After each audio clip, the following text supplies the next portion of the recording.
The Institute was born from the Commonwealth Institute of Technology, or CIT, a renowned university based in Boston, Massachusetts, which Robert House attended in his youth.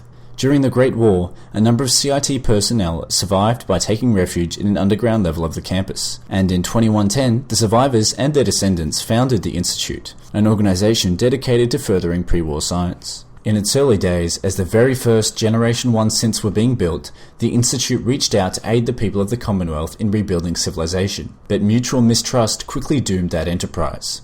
Soured on any further cooperation with the surface, the Institute withdrew into the shadows and adopted a new purpose: to annihilate every last trace of the pre-war culture they blamed for ending the world, and recreate the surface in their own image, based on their ideas of a utopian society. The Institute's Advanced Systems Department completed work on the molecular relay, a teleportation device, in the late 2180s. This allowed the Institute to completely seal itself off from the surface and begin expanding its facilities deeper underground. Whenever the Institute required materials that it could not produce itself, Generation 1 and Generation 2 synths were teleported to the surface to scavenge, as well as to conduct experiments which would otherwise have required Institute personnel to leave the safety of the facility. These directives frequently led to conflict between the synths and the people on the surface, and instilled in the latter a lasting prejudice against synths and a wariness of the secretive Institute.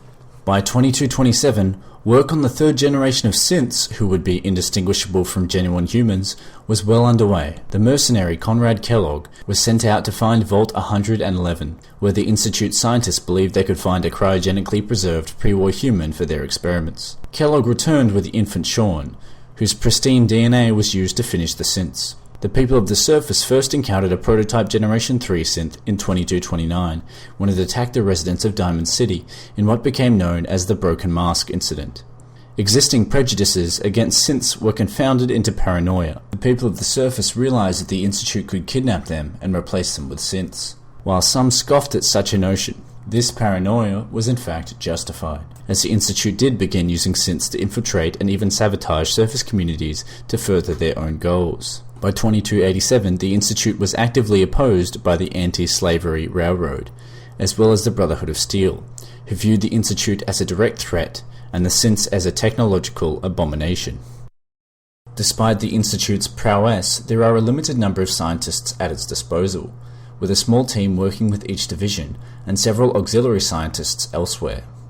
As a result, the Institute requires relatively little housing space and has apartments to accommodate all scientists and their family members. The scientists interact regularly and often spend time inside the cafeteria and main chamber. Despite its secrecy, the Institute remains a friendly and welcoming place to those introduced into its ranks, and allows access to almost every area inside the facility to newcomers.